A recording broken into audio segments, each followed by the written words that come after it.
네, 여러분 반갑습니다. 또 이렇게 돌아왔습니다. 저희 지금 머니 스캔들 지금 오늘 몇 회죠? 저번 주에 13회 차입니다. 네, 13회입니다. 저가 저번 주에 없어가지고 뛰어넘었어요, 여러분들. 네, 여러분들 오랜만입니다. 네. 저 동키님 없어서 네. 얼마나 힘들었다고요. 오, 네. 그거 봤는데 너무 잘하셨던데요? 아니요. 똑같던데? 이게 생각외로 네. 제가 잘한다고 생각을 네. 했는데 저도 다시 한번 이거를 봤거든요. 근데 네. 제가 이렇게 버벅대는 게 초반에 한 5분에서 10분 정도 있더라고요. 초반에만 이제 제가 좀 이렇게 쓰잘데기 없이 했던 텀이 없어가지고. 아니에요. 그래도 타격이 있었어요. 아, 그래요? 제가 인사도 못 드렸네요. 네. 아, 예. 머니 트레이너 백승입니다. 네, 좋습니다. 오늘은 완전체로 돌아왔네요. 네. 네. 그래도 몸은 좀 괜찮으신 거죠? 몸이 안 괜찮아요. 어떡해요. 이게 뭐 멀쩡할 줄 알았더니만 이게 마트가 갔어요, 지금. 큰일 났어요. 이게 지배당했어요, 지금. 바이러스한테. 그래가지고 이게, 괜찮을 줄 알았더니 이게 좀 시간이 좀 지나면 그래도 괜찮아질 거라고 생각을 하고. 그래서 여러분 제가 오늘 목소리가 조금 듣기 불편하시더라도 조금 이해를 해주시면 좋을 것 같습니다. 예. 괜찮아요, 예. 네, 조금 걱정은 되지만 네. 그래도 어쩔 수 없이 네, 그럼요. 잘 진행해 보도록 하겠습니다. 네네. 자, 오늘도 두 가지 주제를 가지고 나왔는데요. 네. 첫 번째는 PIR이라고 음. 하는 주택 가격을 우리가 판별을 할 때 네. 적정한가? 이거에 대한 어떤 좌표가 되는데요. 네. 그 개념 한번 살펴보도록 하고 네. 또 본격적인 트레이닝에서는 네. 얼마 전에 발표가 난 그 주택 안정화 대책에 대한 네. 내용 중에 컴팩트 시티라고 하는 거에 대해서 한번 살펴보도록 하겠습니다. 아, 좋습니다. PIR 완전 생전 처음 들어보는데요? 네, 일단 개념이 그렇기는 한데, 네. 개념을 먼저 우리가 얘기하기 전에요. 네. 동키님, 우리 주택에 대해서 가격을 얘기할 때, 네. 보통 아파트 가격이 비싸요, 싸요, 네. 이렇게 얘기를 하잖아요. 그쵸. 어떤 기준으로 하는 게 맞을까요? 그 기준은 뭘까요? 비싸고 싼 기준이요? 내 주머니에 돈이 그냥 얼마 있느냐. 그죠? 뭐, 사람에 따라 비싸고, 그건 좀 다르니까. 맞아요. 사람마다 분명히 감내할 수 맞아요, 있는 맞아요. 금액대가 있을 거고, 그렇지 못한 금액대가 있을 텐데요. 네. 이거를 지수화시켜서 나타내주면 좋겠죠. 그쵸. 자, 그래서 우리가 좀 전에 얘기를 나눴던 이 PIR이라고 네. 하는 개념이 말 그대로 사람에 따라서 비싼가 싼가를 또 적정한가를 나타내주는 지수라고 보시면 될 것 같습니다.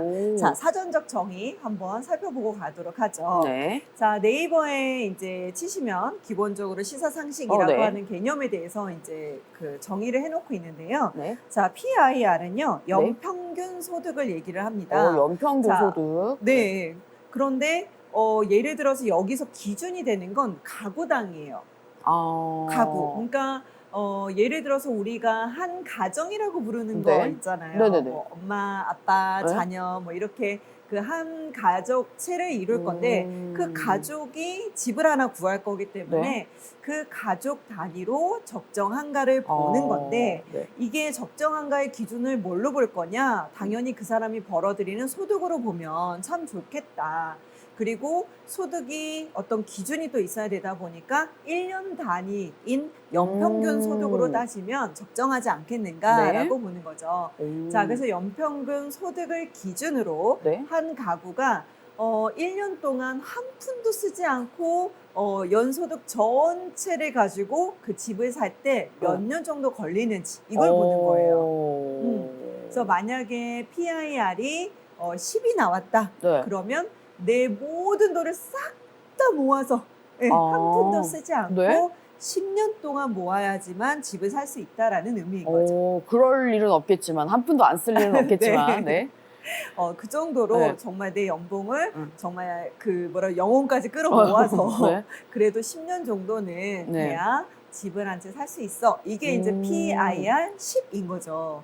자, 당연히 혹시 그 자동차는 네. 몇 배 정도 걸리는지 아세요?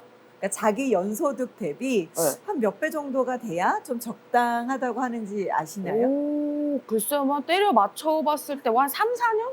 오, 진짜 맞아요? 비슷해요. 3년 정도. 3년. 네. 그래서 보통 내가 연봉이 한 초기에 네? 한 3천 정도가 된다 그러면 원래는 3년 정도라서 1,000만 원 단위가 적당하기는 한 건데 뭐 이제 3배 정도쯤 가면 이제 정말 과하게 가는 거고요. 적정한 수준은 절대 자기 연봉의 1년을 넘지 말아야 된다라고 하는 게 또 일반적인 룰이기도 해요. 그러니까 우리가 자신의 소득을 기준으로 어떤 소비를 일으킬 때 적정한 수준들이 있을 건데요. 네. 뭐 또 하나 이제 짚어드리자면 보험이 있어요. 네. 본인이 뭐 가입하는 보험들이 상당히 좀 많이 있으신데요. 그 보험은 또 자기 연소득의 한 몇 퍼센트 정도가 적당할까요? 오, 연소득의 음. 몇 퍼센트? 그거 몇 퍼센트?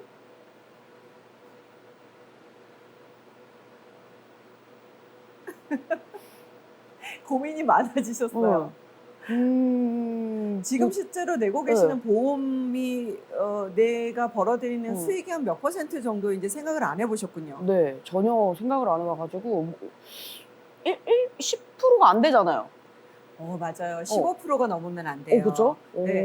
근데 연소득이 조금 많으신 분들 사이에서는 보험을 이제 권유하시는 보험사나 이제 저기 뭐지 보험 설계사분들이 있는데 네. 그분들이 어떤 얘기를 하시느냐면 어쨌든 미래를 위해서 좀 많이 들어놓으시는 것도 괜찮지 않냐라는 얘기들을 하셔서 좀 과하게 드시는 분들이 있어요. 뭐 한 300, 600만 원씩도 저기 보험을 내시는 분들이 있거든요. 네네. 저도 좀 깜짝 놀라는 경우가 있는데 물론 그분들의 연봉이 뭐 한 8천, 1억 정도 하시기는 해요.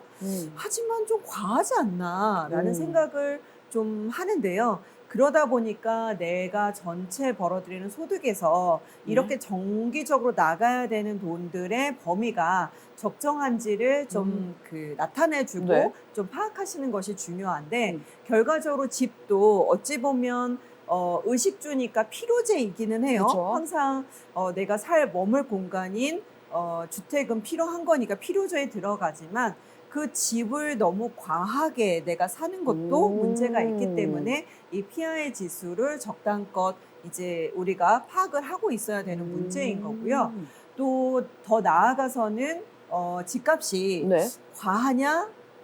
아니다. 적정하다라는 판별을 하는 기준이 되는 것으로도 쓰인다라고 보시면 될 것 같아요. 그럼 저 지수가 지금 뭐 지수가 한계는 없는 거죠, 그러면? 한계가 한계, 있어요? 한계는 거의 없겠죠. 그렇죠. 뭐 10, 20, 30, 40 계속. 그럴 수 있죠. 그리고 이제 우리가 우리가 대체로 아파트 가격을 기준으로 잡는 이유는 네. 지금 전체적으로 뭐 주택도 있고 단독주택도 있고 뭐 오피스텔, 빌라 뭐 다양하겠지만 그런 그 주택의 종류 중에 거의 67%가 아파트예요. 그리고 이거는 지방까지 통틀어서 평균치를 냈기 때문에 네. 우리가 살고 있는 서울, 이제 경기도, 인천 이렇게 수도권을 따져보게 되면 거기에 비중은 거의 80%, 85%까지 가요. 아파트가. 네. 그러니 이제는 우리가 사는 주거의 대명사가 아파트일 수밖에 없고 대부분의 사람들이 아파트를 살고 계시기 때문에 그냥 주택 가격은 아파트야라고 얘기를 해도 과언이 아닌 거죠. 그래서 뭐 왜 나는 단독주택에 사는데 아파트 가격만 그렇게 대표로 삼냐라고 불만이실 수는 있겠지만 워낙에 대다수의 분들이 아파트에 살고 있기 때문에 저희가 아파트 가격을 기준으로 삼는 거고요. 그래서 아파트 가격을 기준으로 볼 때 솔직히 아파트도 되게 싼 아파트가 있고 좀 중간 가격이 있고 정말 우리가 뭐 청담동 그쵸, 뭐 보통 그쵸. 강남이라고 일컬어지는 네. 곳들은 굉장히 비싸잖아요. 그래서 그런 아파트를 이제 고가 아파트를 해서 가장 위의 가격을 이제 그 선을 해주는데 보통 이 아파트도 당연히 이 저가 그다음에 중가, 고가 아파트를 기준으로 놓고 봤을 때 다 다를 거예요.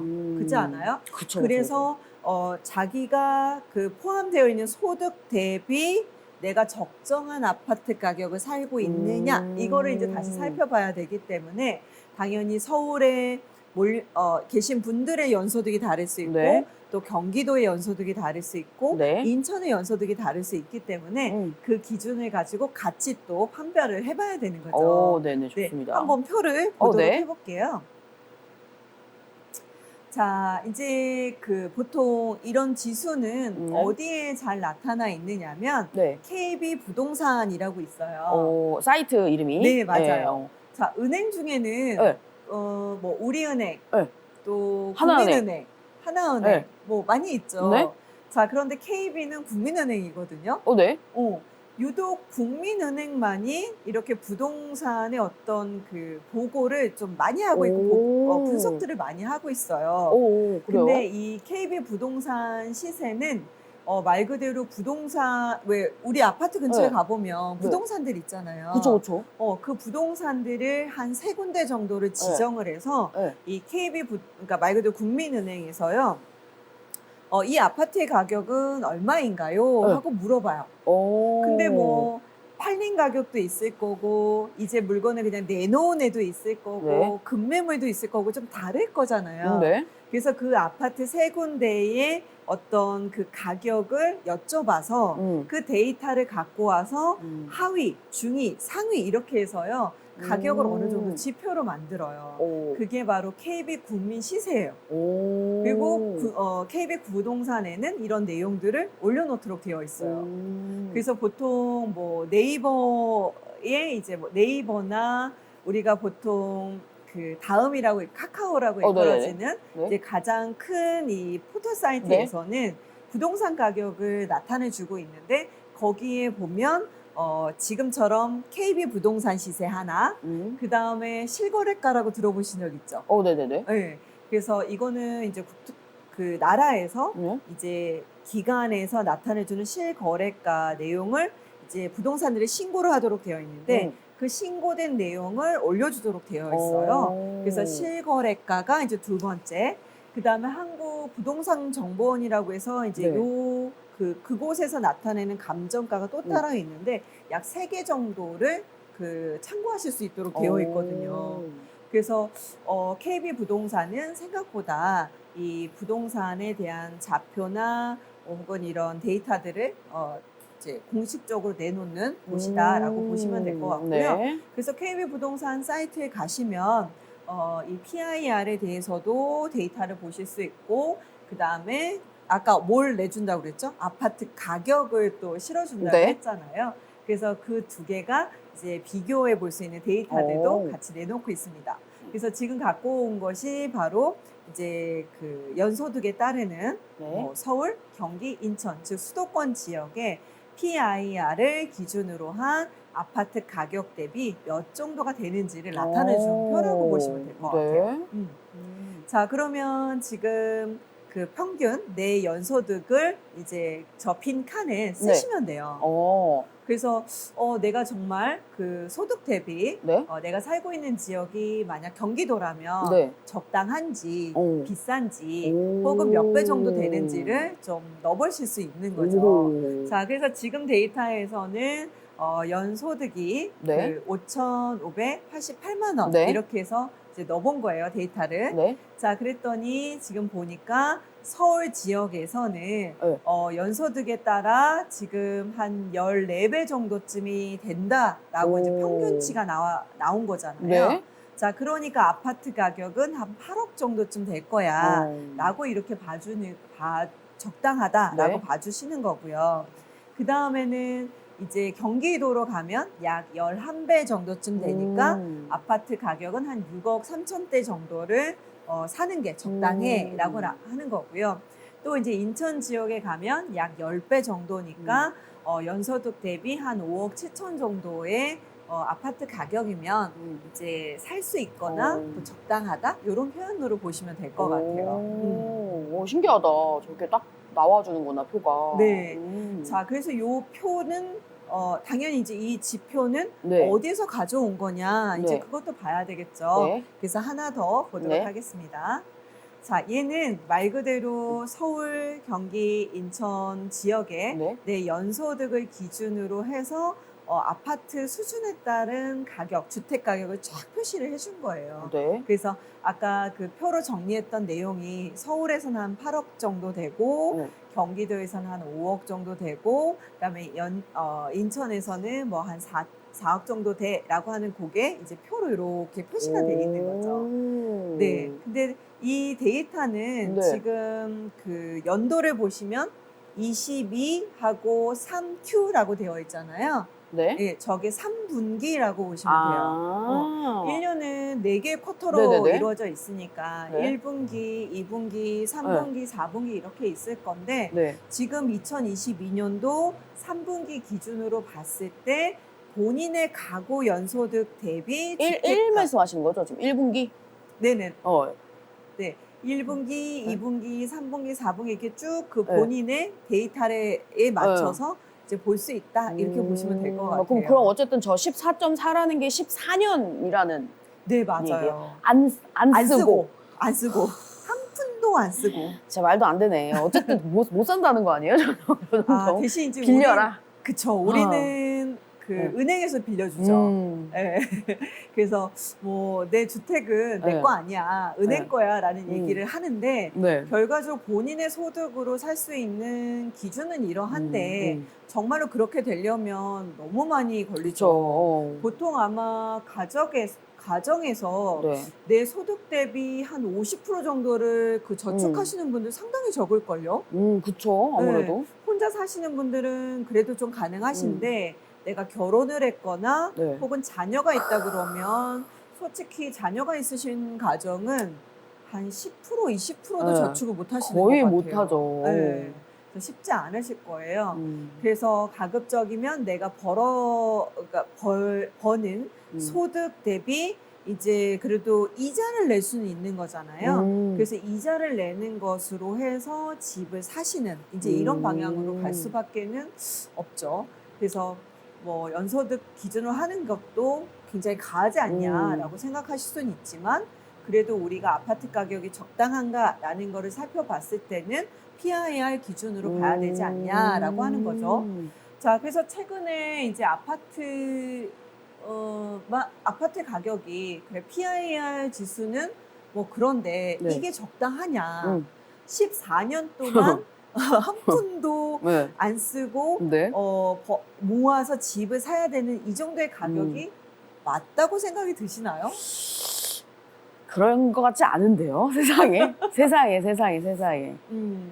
자, 그래서 네. 아까 뭐 동키님이 얘기하신 대로 네. 더 높을 수도 있죠. 그쵸. 뭐 20배가 될 수도 있고 30배가 될 수도 있겠지만 결과적으로는 이제 사람들이 만약에 동키님 보고 한 20년 동안 정말 내가 벌어들인 거 하나도 못 쓰고 집을 사야 된다라고 하면 본인은 비싼 게 맞는 것 같은데? 라고 생각하지 않을까요? 아, 그래서 포기를 해버리는. 맞아요. 맞아요. 포기를 진짜. 해버리겠죠. 아이, 뭐 어차피 못 사는 거. 맞아요. 그래서 사람들이 그렇게 딱 포기하는 순간 집값은 어떻게 될까요? 집값은 좀 떨어. 그러지 않을까요? 응. 그러니까 말 그대로 이제 어쨌든 주택도 시장이잖아요. 주택 그쵸? 시장이라고 부르고 당연히 뭐 내가 살아야 되기 때문에 산 주택이긴 하지만 아이들의 뭐 직장이나 학교에 따라서 내가 사는 집을 팔고 옮겨가야 되는 어떤 시점이 있을 건데 시장에 딱 내놨더니 동키님처럼 와 나는 지금 집값이 너무 비싼 것 같아.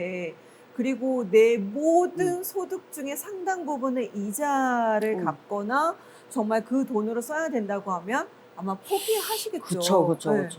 그래서 안 사주려고 하는 사람들이 늘어나면 늘어날수록 시장에서는 매수자가 줄어들게 될 거고 당연히 매수자가 없으면 매도자 우위 시장이 될 거기 때문에 가격은 조정을 받겠죠. 네. 그런데 한편으로는요. 그러면 무한대로 사람들이 비싸다고 생각이 들면 안 사게 될 거고 포기하게 될 거고 그러면 집값이 떨어져야 되잖아요. 그쵸. 근데 예? 집을 만약에 안 사실 거면 어디에 사실 거예요? 어디에 살 거냐고요? 어떻게 사실 거예요? 그럼 못 사면 전세나 월세나 뭐. 그죠. 전세 살거나 그쵸. 월세 살아야 되겠죠. 자, 그러면 전세 자금은 다시 주택의 한 50%인데 그쵸. 그럼 그 전세 자금은 사람들이 있을까요? 아우 참 그지 같네요.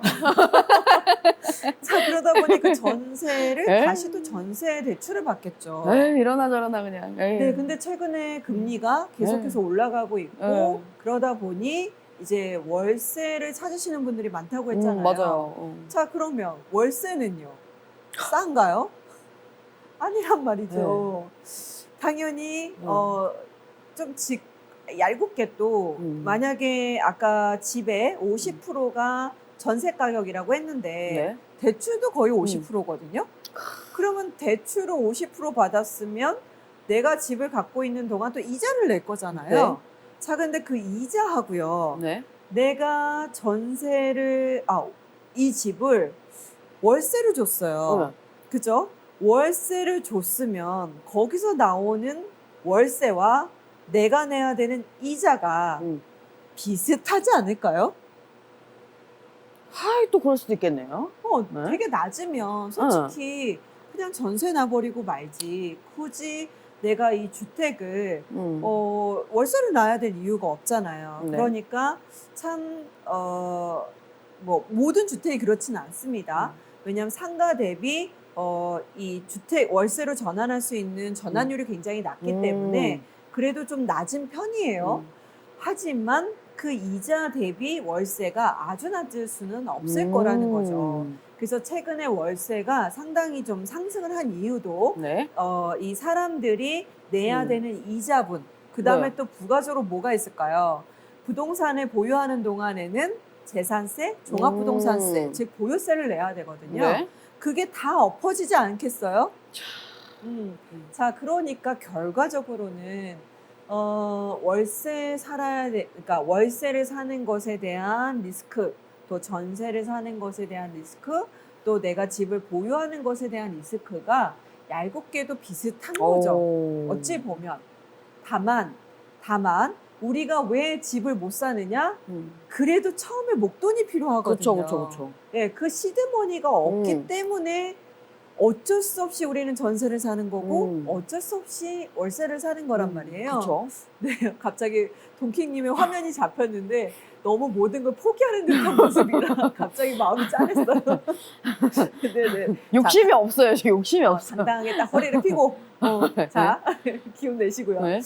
네. 그래서 한편으로는 우리가 항상 재테크를 준비를 할 때 그 처음에 시드머니가 중요하다는 이유가 바로 그거예요. 그래서 이제 동킹님도 뭐 집이 아직은 없으시다고 하셨으니까 네. 그 시드머니를 잘 만드셔서 네. 적어도 월세가 아닌 전세로 가시려고 노력을 하셔야 되고 또 그 전세에서 다시 집을 사실 수 있도록 시드머니를 만드는 게 모든 재테크의 첫 걸음이다 혹은 첫 단계다라고 생각해 주시면 좋겠습니다. 맞습니다. 그래서 시드머니. 그래서 내가 집을 그냥 그래 나는 안 사도 돼. 언젠간 집 뭐 폭망해서 또 떨어지겠지 뭐 이렇게 생각하지 마시고 적어도 집은 어쨌든 집이 떨어지든 오르든 그 어떤 부가적인 원인들 혹은 영향이 결국은 집이 없는 나한테도 똑같이 떨어진다라고 생각을 해주시면 좋겠어요. 그래서 꼭 시드머니 만드셔서 네. 집이 높든 집값이 높든 낮든 간에 내가 집을 살려고 노력을 해야 된다라고 네. 마음 먹어주시면 아우, 좋겠습니다. 좋습니다. 네. 근데 서울은 진짜 너무 비싸요. 서울은 아유, 네. 집은 지금 아까 보니까 뭐 14배도 있지만요. 네. 솔직히 그 아까 고가 주택들 있잖아요. 네. 그쪽에 PIR은 몇인지 아세요? 몇이에요? 20이 넘어가요. 22 정도 돼요. 왜냐면 평균 소득을 냈기 때문에. 자, 그런데 우리가 간과하는 건 뭐냐면 이건 어디까지나 평균 소득이라고 네? 했잖아요. 당연히 소득이 좀 적으신 분도 서울에 살아요. 맞죠. 직장에 가까워야 되니까. 그런데 대부분의 우리가 그 서울의 평균치를 내보면 가장 좀 소득이 높으신 분들의 직함이 부장이래요. 그 다음이 이씨거나 김씨거나 박씨래요. 호호호 이런. 물론 성에 그 비중도 많아서이기도 하지만 네. 그래서 서울에 뭐 적어도 그 소득 대비 뭐 10% 이상 안에 네. 들어가는 사람들을 추적을 해보면 대부분 직급이 과장이고 서울에 살고 있고 김씨, 이씨, 박씨 중에 한 명이더라는 거죠. 자, 그러면 우리는 평균치니까 연봉자들 중에 그 기본 연봉이 한 3,600, 3,800이라고 하거든요. 네. 자, 그러니까 아까 내가 연봉이 뭐 6천에서 1억 넘으시는 분들 입장에서는 네. 이 PIR이 더 낮을 수밖에는 없어요. 그러니까 우리가 고가 기준을 놓고 보면, 왜냐하면 거의 22억, 30억 이렇게 하는데, 그러면 이분들은 PIR이 그 아파트 기준으로는 굉장히 높지만 1억 연봉이 넘으시는 분들도 많다라는 거죠. 그럼 그분 입장에서 놓고 봤을 때는 PIR이 그렇게 높지 않을 수 있는 거예요. 자, 그렇기 때문에 고가 아파트들은 PIR이 뭐 22가 넘어가니까 네. 저기는 평균보다 훨씬 높아서 분명히 고평가되어 있고 거품이야. 그러니까 꺼져야 돼. 이렇게 얘기하는 건 좀 잘못됐다라는 거죠. 그래서 PIR을 어느 정도 우리가 소득 대비 네. 아파트 가격이 높냐 낮냐라고 하는 주택의 가격을 판별하는 기준으로 삼으시는 건 좋지만 너무 이 PIR 잣대로만 가져가기에는 문제가 있다 이렇게 생각을 해주시고 네. 소득이 낮은 분들과 높은 분들의 당연히 그 수준에 맞는 주택은 또 다르게 네. 점검을 해봐야 되지 않냐라고 보시는 게 맞을 것 같습니다. 네. 그래서 최근에 뭐 가격이 좀 높은 부분들이 있기는 하지만 네. 뭐 몇 억씩 떨어졌지만 그거는 너무 가격이 급하게 올랐던 곳에서 이제 조정을 좀 받는 거라고 생각을 해주시면 되고 네네. 과거처럼 뭐 한 30%씩 폭락을 한다 네. 뭐 이렇게는 좀 쉽지 않을 거는 같아요. 왜 그럴까요? 마음 같아서는 네. 한 30억 가는 것들이 한 떨어졌으면 좋겠잖아요. 네. 아 근데 진짜 집값이 떨어진다는 건 사실 뭐 기대도 사실 안 되는 부분 같아요. 왜요? 네. 어쨌든 뭐 그럴 일이 있다면, 집값이 떨어질 일이 있다면 그만큼 내가 살 수 있는 환경이 안 된다는 거니까 어차피. 맞아요. 어차피 그 매한가지가 아닐까요? 맞아요. 뭐가 있냐면 그 최근에 주식을 네. 사시는 분들 중에는 오히려 그 동학개미라고 해서 이제 한 1년 전으로 기억을 하는데 정말 주식을 엄청 많이 사셨거든요, 직장인 분들이. 네. 근데 그분들이 요번에 그 주식이 한창 안 좋을 때 네. 거의 내던지셨어요. 그러니까 바닥일 때는 못 던지셨고 네. 살짝 올라올 때 좀 파신 분들이 많았는데 오히려 그 돈이 좀 있으신 분들은 야, 지금이 주식이 싼 때니까 지금 사야 돼라고 해서 사신 분들이 많거든요. 네. 근데 한편으로는 다들 무슨 얘기를 하느냐면 싼 거 알아. 싼 거 알겠어. 근데 돈이 없어. 그치. 근데 돈이 없어. 이거거든요. 맞아요. 그래서 항상 이 재테크는 부동산이 됐던 주식이 됐던 내가 그 돈을 내 삶에 전혀 상관없이 맞아. 전혀 내 삶하고 상관없이 여유자금이 있는 분이 이기시는 것 같아요. 그래서 그 여유자금을 가지고 이 재테크를 하시는 분들만이 위너지 않냐라고 생각이 들고 네. 이거는 돈이 있다 없다의 문제가 아닌 것 같아요. 그러니까 돈이 없으신 분도 내가 전혀 내 생활에 지장이 없는 돈이 뭐 300이든 500이 있다면 그게 말 그대로 재테크로 쓸 수 있는 돈이 되는 거고 내가 만약에 뭐 한 10억이 있는데 10억 중에 뭐 2억은 앞으로 한 몇 년 동안은 전혀 쓸 필요가 없어라고 한다면 그분은 2억이 적당하신 거고 그래서 300만 원이라도 내가 정말로 뭐 코인이 한참 되게 쌌을 때 넣어서 한 몇 억씩 되신 분들 되게 많잖아요. 그쵸. 네, 그런 의미로 봐야 되지 않을까 싶어요. 그래서 옛날에 누군가가 중산층이라는 표현을 정의를 내릴 때 네. 중산층은 내가 먹고 쓰고 입고 하는 그 모든 생활을 하고도 잉여된 돈이 있을 때 그게 중산층이다라고 얘기를 하더라고요. 맞는 말인 것 같네요. 그래서 안타깝게도 뭐 몇 년 전부터 88세대라고 일컬어지는 즉 뭐 88만 원 월급 세대라고 하는 이 친구들 뭐 혹은 최저 시급에 해당하는 거의 한 150에서 네. 180 정도를 버는 이 친구들에게는 거의 이제 항상 통장에 돈이 스쳐만 가죠. 그죠? 텅장. 통장. 아, 그 말도 있어요? 네, 텅텅 비었다 그래서 텅장. 아, 처음 들어봐요. 진짜요? 네. 우리 때는 그냥 어. 항상 찍고 가니까 돈이 나 한번 왔다 간다 하고 찍고만 가니까 그래 오늘도 내 돈들은 스쳐가는구나 그런 또 텅장이야 느낌이었거든요. 텅장 이렇게. 아, 예. 그렇군요. 네. 그래서 잉여된 돈을 만들 수 있도록 하는 것도 참 중요하구나 그쵸, 라는 그쵸, 생각을 합니다. 네. 어떻게 만들어야 되나? 잉여된 돈. 지금 잉여 인간인데 지금. 네. 근데 달리 얘기하면 네? 잉여인간 괜찮은 거 아니에요? 그래요? 잉여된 게 있다는 얘기인 거잖아. 그렇죠. 뭐 어떻게 보면은 뭐, 큰 욕심 없이 살고 있어서 그런 것 같기도 해요. 네. 저 때는 잉여인간 그러면 네. 진짜 놀고 먹고 사회에 전혀 도움이 되지 않는 네. 사람이 잉여인간이라고 했는데 요즘은 시간이 남는 잉여인간, 돈이 남는 잉여인간 그런 개념으로도 좀 쓰는 것 같아요. 그래요? 네. 괜찮은 개념인 것 같아요, 잉여.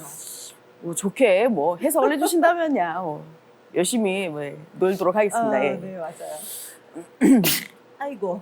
이제 조금씩 날씨가 선선해지나 봅니다. 맞아요. 네. 살짝 이제 입추가 또 지났기 입추. 때문에, 예. 아, 그렇군요. 네. 저는 항상 가을이 되면 좀 설레더라고요. 그래요? 동킹님은 생일이 언제세요? 저 8월. 8월? 네. 그러면 여름 좋아하세요? 아니요. 그래요? 보통 자기가 태어난 그 달을 되게 네. 좋아한대요. 그래 너무 더워서. 너무 그렇구나. 더워서. 예. 저는 이제 그 가을에 태어났고 하필이면 제 생일이 요번에 딱 추석 전날이에요.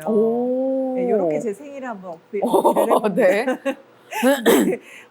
그리고 본의 아니게 네. 제 생일날 이제 9.11 테러가 터지는 바람에 이제는 제 생일을 여쭤보시는 분들에게 저 9.11 테러가 있었던 날입니다 라고 얘기를 하는데요. 저는 그래서 그런지 모르겠는데 그냥 제 생일이 있는 가을이 너무 좋아요. 제일 좋은 것 같아요. 근데 가을은 진짜 좀 사랑받는 계절이잖아요. 모든 사람에게. 네. 근데 유독 가을에 뭐라고 하죠? 외로움 타시는 분들 되게 많아요. 맞아요. 저도 가을이 좋지만은 그게 덥거나 춥지 않아서 좋은 거고 너무 좀 쓸쓸한 느낌이 있긴 있어가지고. 진짜요? 그러니까 이게 다르다니까요. 저는 오. 분명히 가을이 되게 뭔가 따사롭고 모든 게 풍만한 계절이라고 생각을 지금 하는데 행복해서 그런 거 아니에요, 약간? 그렇지는 않은 것 같아요. 아니 그래요? 너무 단호하신데요. 그렇지는 않아요. 꼭 행복하지만은 않아요. 네. 네, 제가 네. 좀 번아웃이 오고 있어가지고. 아이고. 그러니까 전보다는 좀 자주 오는 것 같아요. 그러니까 체력이 좀 딸려서 그런 게 아닌가 싶더라고요. 네, 왜 저희 어머니나 아버지 네. 세대들 계시면 갱년기가 오면서 왜 되게 맞아요. 우울함을 느끼시거나 네. 이제 남자분들 사이에서도 되게 씩씩하셨던 분인데 갑자기 내 남편이 드라마를 보다가 눈물을- 생전 흘리지 않던 눈물을 맞아요. 흘린다. 그런 갱년기이신 거거든요. 네. 그래서 뭔가 이 감정이 풍부해지는 게 좋기도 한데 네. 한편으로는 약간 힘드셔서 그러신 분들도 좀 있는 것 같아요.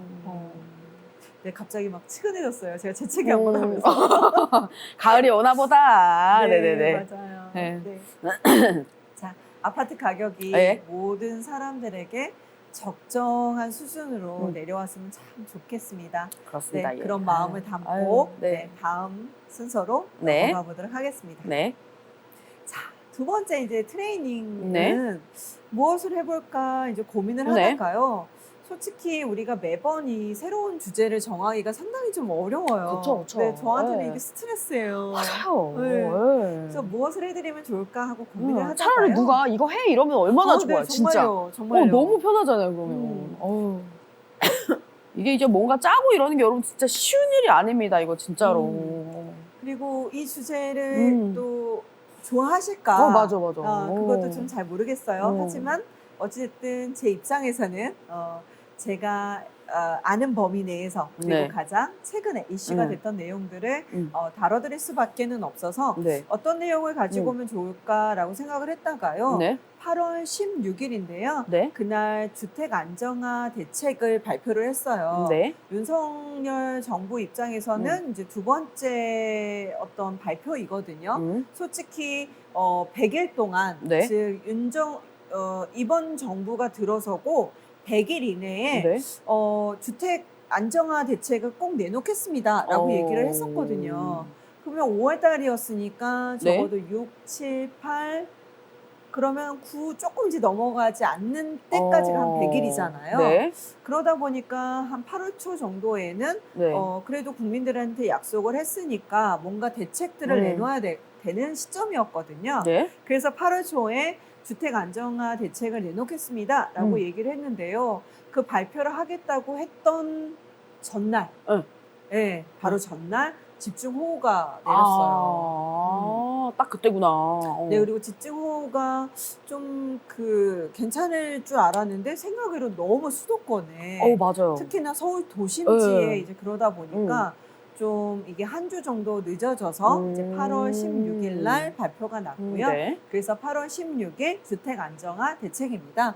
자, 네. 그러면 어떤 내용들이 있었는지 네. 한번 볼 건데요. 네. 그 내용들 중에서 네. 워낙에 페이지가 많아요. 네. 근데 우리가 그 내용들을 다 다루면 네. 너무 머리 아프고 네. 재미없을 거라서요. 네. 그 중에서 어떤 내용을 가지고 오면 좋을까 하다가 컴팩트 시티라는 단어를 네. 가지고 와봤습니다. 네. 네, 딱 컴팩트 시티 하면 어떤 느낌이 떠오르시고 혹시 들어본 적 있으신가요? 아니요, 안 들어봤어요. 한 번도? 네.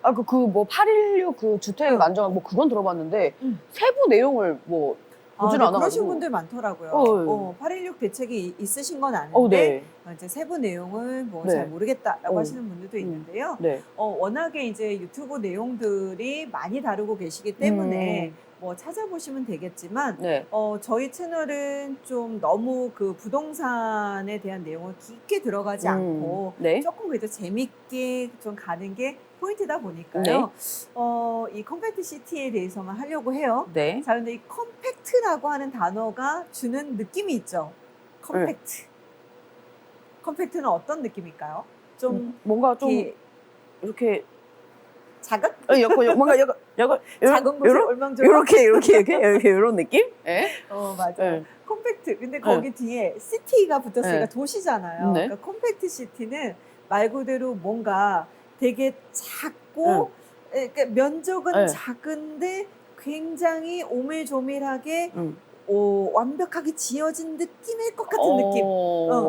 자, 이거 컴팩트 시티라고 하는데요. 네. 이 컴팩트 시티는 앞으로 떠올리실 때 네. 어느 나라 어디를 떠올려 주시면 좋겠느냐면 싱가포르를 떠올려 주시면 좋을 것 같아요. 싱가포르요? 네. 싱가포르 가보신 적 있으신가요? 아니요, 안 가봤어요. 아이고, 이거 어떡해요. 왜요? 많이들 다니셔야죠. 싱가포르요? 그러니까 싱가포르든 뭐 어디든.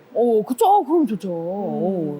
욕심이 어찌 보면 없어요. 우리는 태어나서 죽을 때까지 네. 생각보다 많은 곳을 못 가보는 것 같아요. 그쵸. 뭐 해외도 그렇지만 네. 의외로 국내도 그렇더라고요. 맞아요.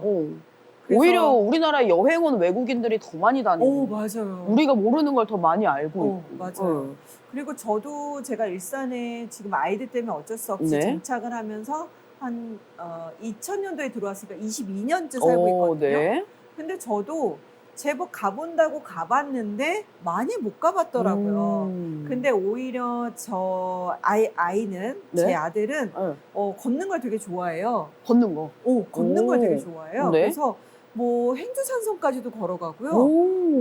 한 1시간 반에서 2시간 정도 되는 거리를 그냥 막 다녀요. 근데 자동차 없이 걸어 다니니까 아무래도 우리가 이렇게 자동차로 다닐 때는 가장 빠른 길을 선호하게 그쵸. 되고 또 지하철로 다닐 때도 지하철역 근처만 돌아다니게 되잖아요. 네. 근데 1시간 반을 걷다 보면 도로가 아닌 곳들이나 뭐 주택가나 이런 그 후미진 곳들을 좀 돌아다니게 되니까 오히려 저보다 이 일산 신도시 곳곳을 더 잘 알더라고요. 그래서 지나가다가 여기를 어떻게 와봤어? 그러면 나는 와봤어. 오. 저기 돌면 뭐가 있어? 라고 얘기를 하더라고요. 그래서 참 우리는 오히려 이 교통을 이용을 하다 보니까 지하철역 혹은 도로 이렇게 한정된 곳들만 좀 걸어 다니는 것 같아요. 근데 우리 어렸을 때는 솔직히 진짜 정말 골목길을 막 헤집고 다녔거든요. 진짜 헤집고 다녔어요. 헤집고 다녔거든요. 아니, 그 취미가 그거였어요. 모르는 사람 한 명 정해가지고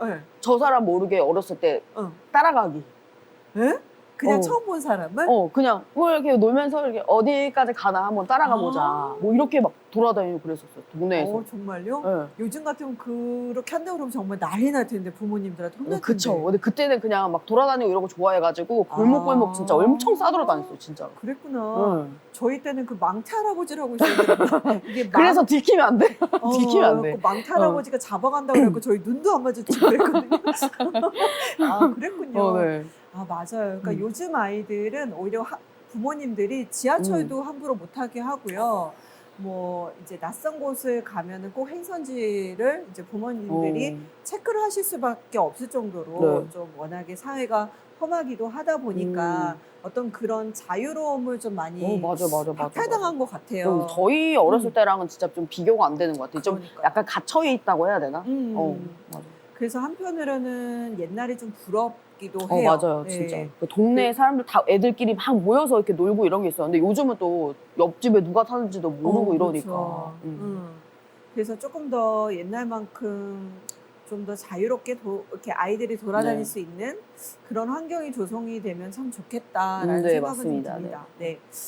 그래서 이제 오히려 우리가 돌아다닐 기회가 참 없는데 이 도시가 결론적으로는 지금처럼 지하철들이 발달될 수밖에 없는 이유는 많은 사람들을 한꺼번에 좀 모이게 해야 되는 어떤 목적을 갖고 있기 때문에 그렇거든요. 근데 이 컴팩트 시티 자체는 말 그대로 위로 굉장히 높게 건물을 지어야지만 가능한 일이에요.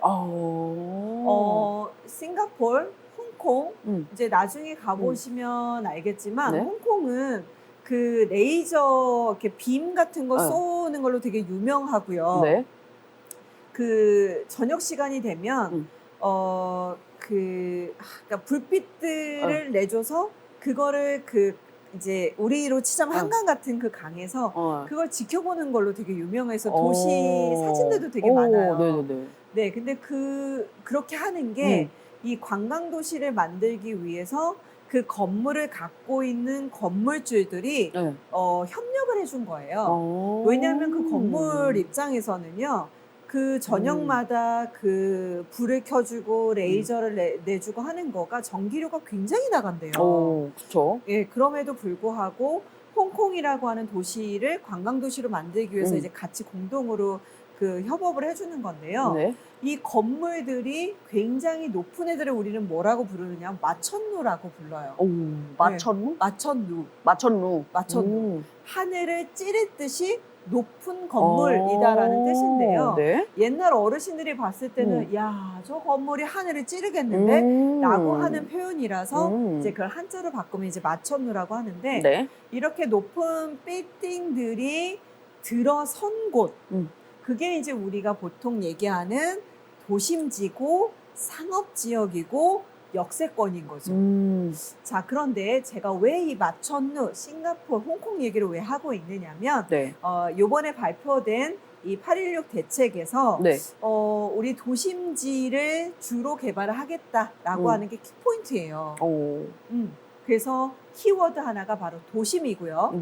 자, 그럼 도심이 바로 어디냐? 바로 지하철역 주변을 위주로 더 개발을 하겠다라는 내용이 담겨 있어서 그렇습니다. 내용 한번 보도록 하죠. 자, 8월 16일 날 보도자료가 나왔고요. 그 보도자료의 가장 메인 키워드가 바로 국민 주거 안정 실현 방안이에요. 그런데 그 밑에 그래 주거를 어떻게 안정화시킬 건데 자 그러면 밑에 향후 5년간이라고 했어요. 자 그러면 2022년도부터 약 5년도니까 2027년도겠죠. 그 5년 동안 270만 호를 주택을 공급하겠다는 겁니다. 자, 동키님 270만 호는요. 네. 어느 만큼의 양일까요? 감이 270만 오세요? 원? 근데 엄청 그냥 네. 많다 정도죠. 네. 이게 어느 정도의 급일까요? 지금 저희 스튜디오가 이제 일산, 그러니까 말 그대로 고양 신도시 바로 옆자락인 네. 파주시에 위치하고 있는데요. 음? 고양 신도시는 몇만 명이 살까요? 고향이에요? 응, 고양에. 대충 한번. 네, 110만 명이 삽니다. 100만 명. 자, 그러면 100만 명이 사는 도시가 많냐? 네. 그렇지가 않아요. 많이 열- 사는 곳. 10개 정도밖에 안 돼요. 그러니까 뭐 대구, 그러니까 네. 우리가 광역시라고 네, 부르는 네. 곳들 있잖아요. 그 광역시들이 일단 들어가고요. 네. 그다음에 수원이 한 오. 140만 정도로 가장 경기도에서 가장 많은 네. 인구를 가지고 있고요. 그러니까 그러니까 고양시도 생각보다는 굉장히 많은 거예요. 오, 그러네요. 그리고 서울이 지금 거의 900만이니까. 자, 그러면 지금 25개의 구로 이루어져 있는 서울시가 1000만인데, 네. 그러면 거의 900에서 1000만인 곳을 25개로 쪼개면 네. 한 구의 인구가 어느 정도인지 우리가 대충 알 수 있잖아요. 네. 그러다 보니까 이 270만 호라는 건 결과적으로는 일산 신도시에 사는 사람들만큼의 2배 반이 거주할 수 있는 곳인 거예요. 자, 근데 여기서 우리가 하나 더 챙겨야 될 게 뭐냐면요. 네. 우리가 지금 인구를 얘기했잖아요. 네. 고양시 인구가 110만 명이라고 네. 얘기를 했는데요. 110만 명이 살아야 되는 주택은 똑같이 110만 개가 있어야 될까요? 아니죠. 아니죠. 더 적겠죠? 더 적겠죠? 네? 어떻게 적어야 될까요? 한 가구는 네. 한 몇 명이 살아야 되는 걸까요? 몇 명이 살아야 평균치가 되냐? 있을까요? 자, 동키님은 지금 몇 명이 살고 계세요? 저는 집은 혼자 따로. 응. 저 가족들은 4명. 가족은 4명. 네. 자, 그럼 그 전에는 가족이 4명이 사셨었죠? 그쵸? 같이 살았었죠?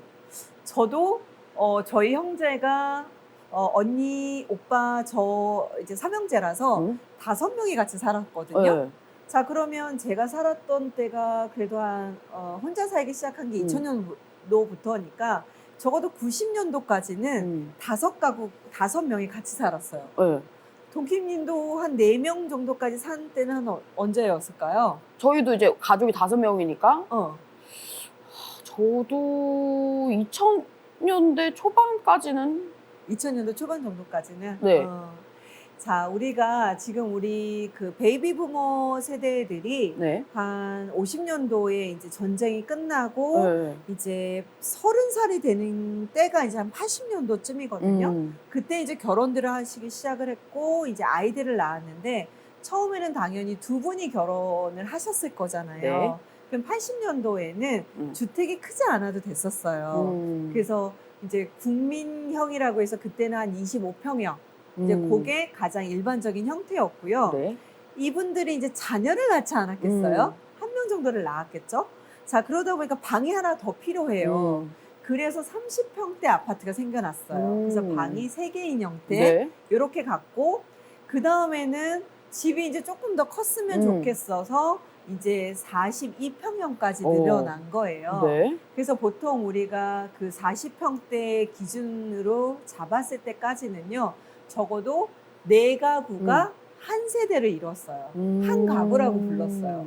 그러니까 우리가 전체 우리나라 인구가 만약에 5천만 명이라고 하면 네. 한 가구는 4명이니까 네. 그 4명을 그러니까 5천만 명을 4명으로 나눠서 주택 공급은 이 정도가 돼야 돼라고 이제 주택 그 공급 계획을 세우는 거죠. 네.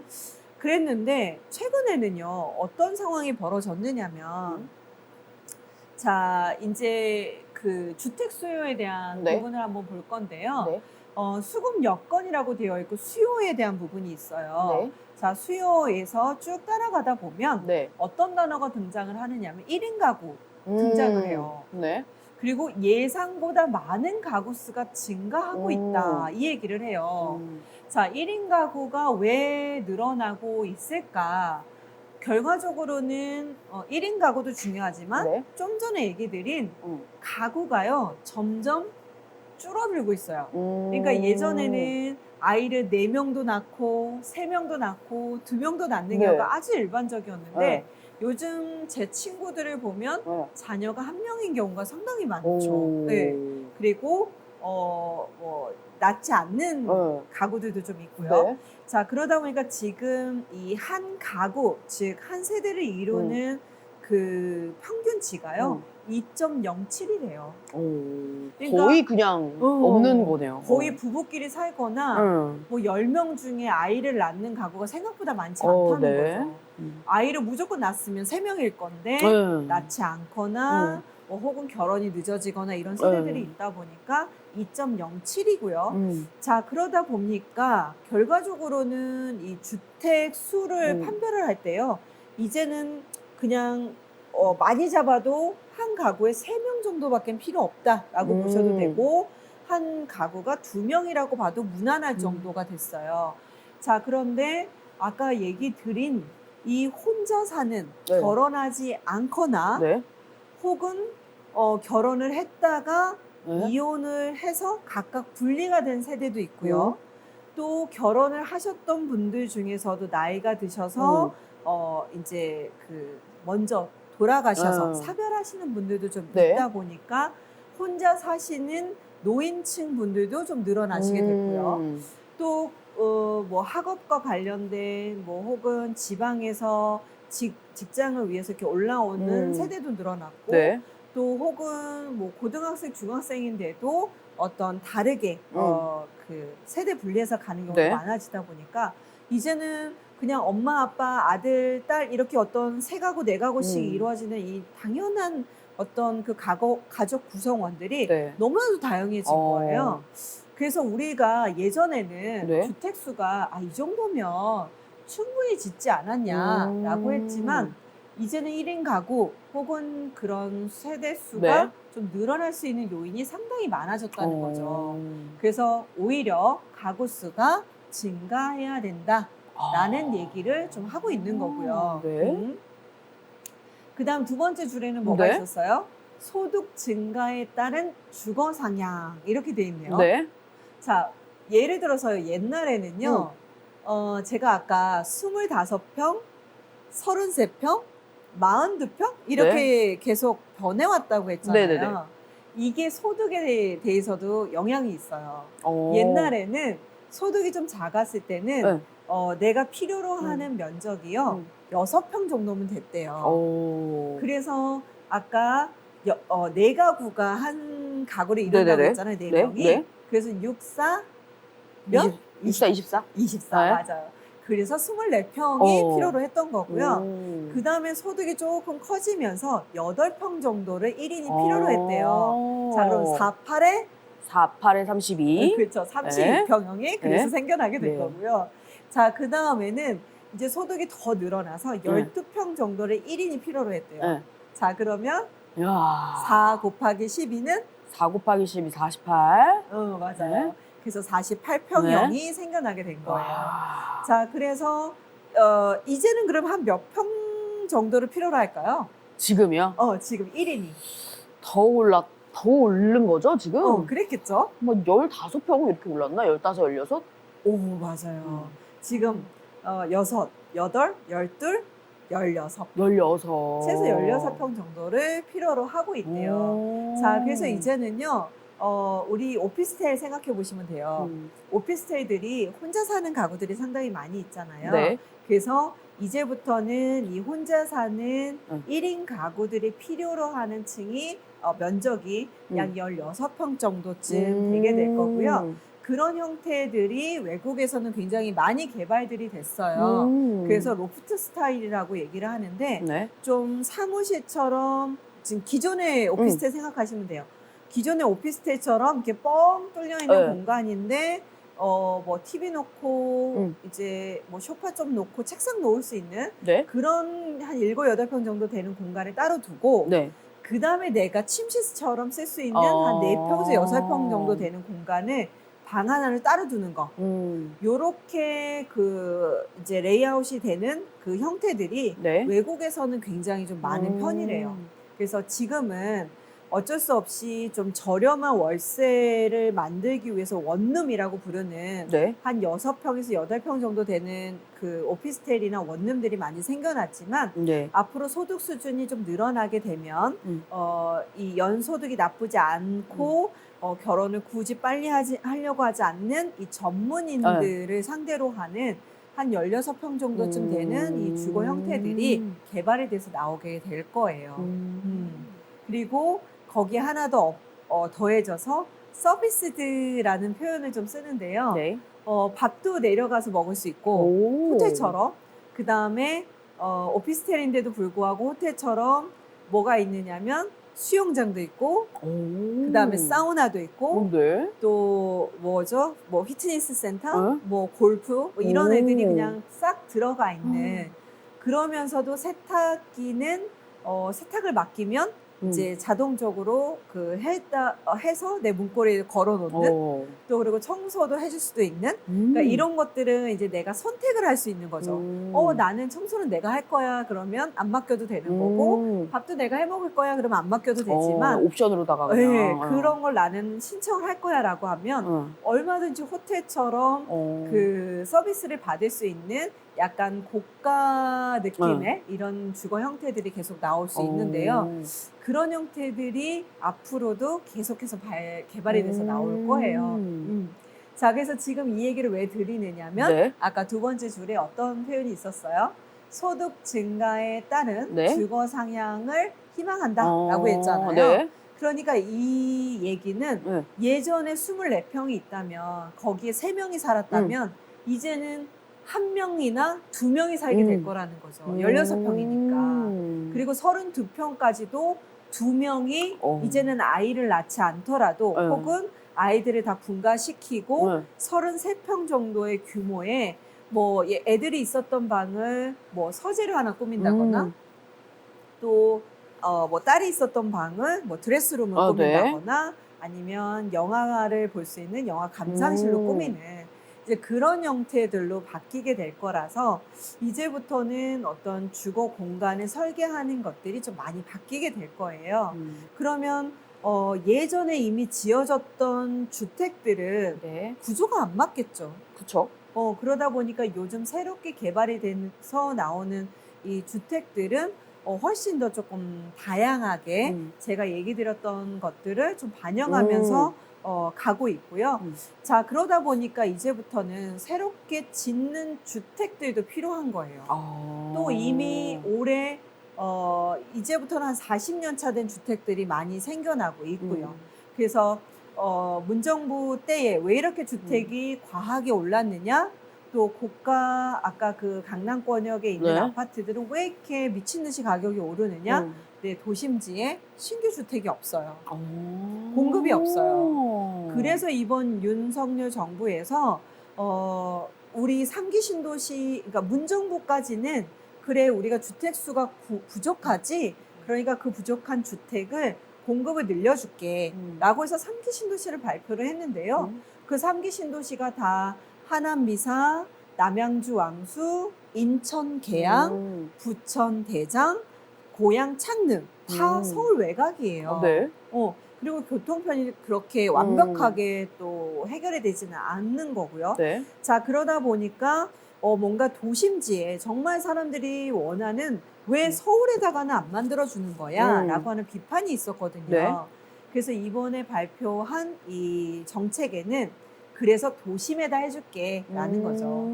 자, 그런데 아까 5개 열거드린 이 3기 신도시 있죠? 네. 그 모든 그 공급되는 양을 더해도요. 네. 17만 가구 정도밖에 안 돼요. 오. 자, 그러면 270만 가구를 하려면 정말 엄청난 양인 거예요. 그쵸?